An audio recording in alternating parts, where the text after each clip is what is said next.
Hello, this is Sondra Oster Baras bringing you a few words of Bible from the heart of Biblical Israel.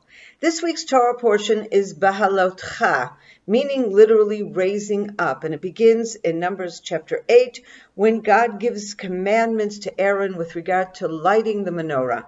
When you raise up the lights of the menorah, God speaks. And actually it's very ironic because a Torah portion that begins with raising up, okay?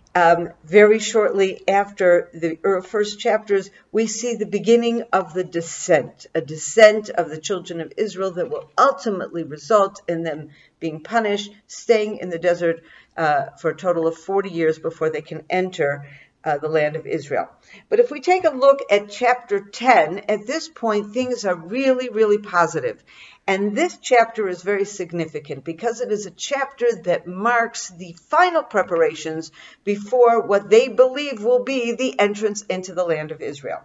And the instructions and the details that are here are very revealing to us about what was the mindset and what were the important things that needed to be discussed and talked about before they enter the land of Israel at this point, okay? So the chapter begins with a commandment to create 2 silver trumpets. And those silver trumpets are going to be used initially. Let's take a look at verse 2 where we have the instruction laid out for us for the first time. Have 2 silver trumpets made, make them of hammered work. They shall serve you to summon the community and to set, and to set the order of travel in motion. Okay, so there are 2 particular purposes here for these trumpets. The first is every time we want to, Moses or whoever will want to gather the nation at the tent of meeting, and that is fleshed out later, to speak to the whole nation. God is going to speak to Moses. Moses will speak to the nation. How does that actually happen? They'll blow these silver trumpets. Everybody hears them. They come and they gather around to listen. But the second, and here perhaps we have the introduction to what is really this chapter is about, the second stated purpose is at the point of travel.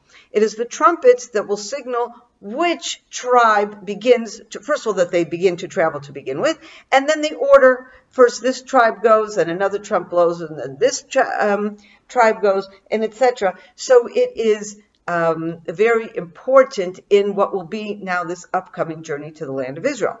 But then we learn of 2 additional purposes, okay?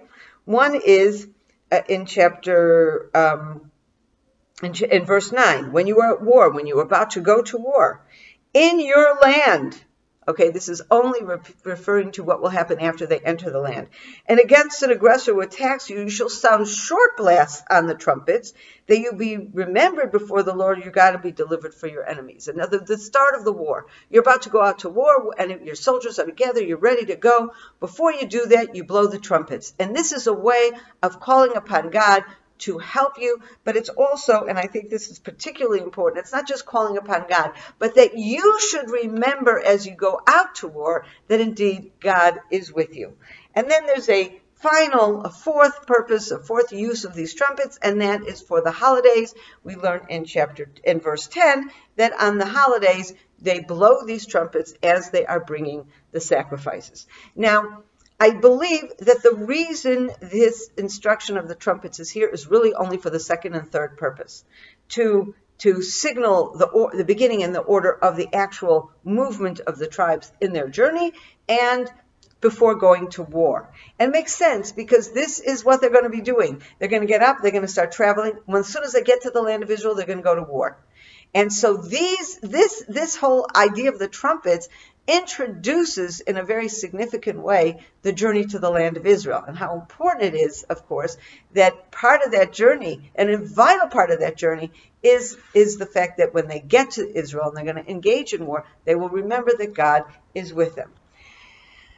After that, we have a bit more of an instruction about the journey itself having to do with the tabernacle, the cloud of God. So this all just helps us focus more on how God is with us and how the nation of Israel in the desert will see God's presence through the cloud. The cloud itself will enable them to understand when they go, when they don't go, etc. Okay, then we have, when they start their journey. Okay, verse 29, we have Moses turning to Chovav, the son of Reuel, the father-in-law of Moses. Now here the verse is a little bit confusing. These names are a little bit confusing. We've learned before that there was a man named Jethro that was Moses' father-in-law. Jethro was also referred to as Reuel when he first meets him in Midian, in Exodus. Now we have another name, Chovav. There are those who say that Chovav and Reuel and Jethro are all the same person. Here we have the Chovav is the son of Reuel. Reuel could be a father of Jethro or of Chovav if they're the same person. Or it could be that the father-in-law here is referring to Reuel, who is Jethro, and Chovav is a son. In other words, Chovav will be Moses' brother-in-law. Okay? Be that as it may, it is clearly somebody from the Jethro family, and Moses is turning to him and saying, come with us. We need you.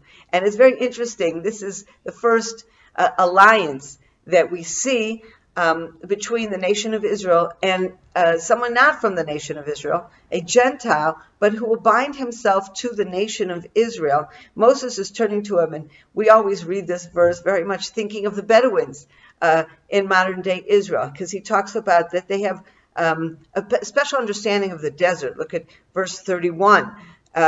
You know where we should camp in the wilderness, and you could be our guide. You can be our eyes, is what's literally written. Okay, you can be our eyes.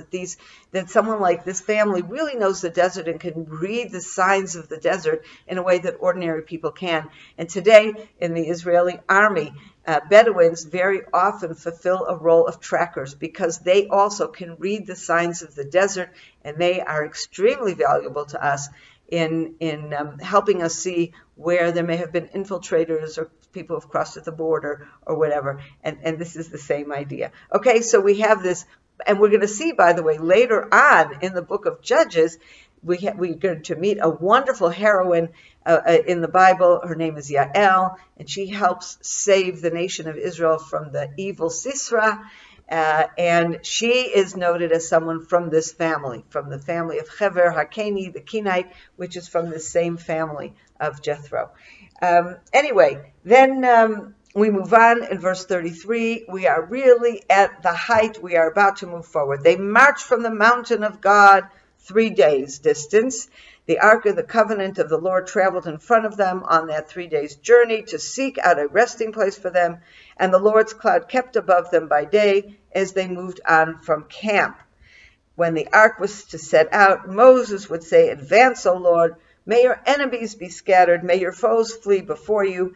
And when it halted, he would say, return, O Lord, you who are Israel's myriads of thousands. Okay, such a wonderfully poetic call to battle, but it's much more than a call to battle. This is a call to inherit the land.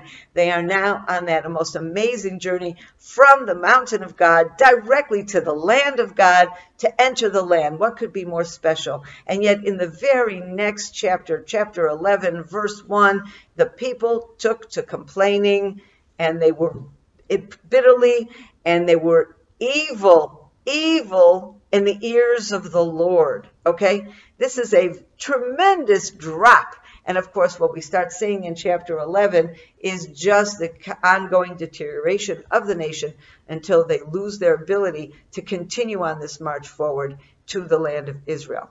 And I think what we see here is this very human contrast between the ideal, the excitement, the incredible spiritual elevation as the ark is among them, the nation gather, each with their flags, they're moving forward. Rise, O Lord, let's go. We're ready. We believe in you. We have faith in you. And then there's going to be people that are going to start grumbling. That human tendency to not be able to sustain the faith, not to be able to sustain a spiritual high, and brings all the nation down, just crumbling around them. This, of course, is what we are going to see as we continue moving through the book of Numbers. Have a wonderful Shabbat, a wonderful weekend. Shabbat Shalom. I hope you enjoyed that video, and we'd like to be sure you're getting all of our video content. So just click on the subscribe button below, as well as on the notification bell. And that way you will have easy access to all our material. We look forward to staying in touch with you. God bless you, and have a wonderful day.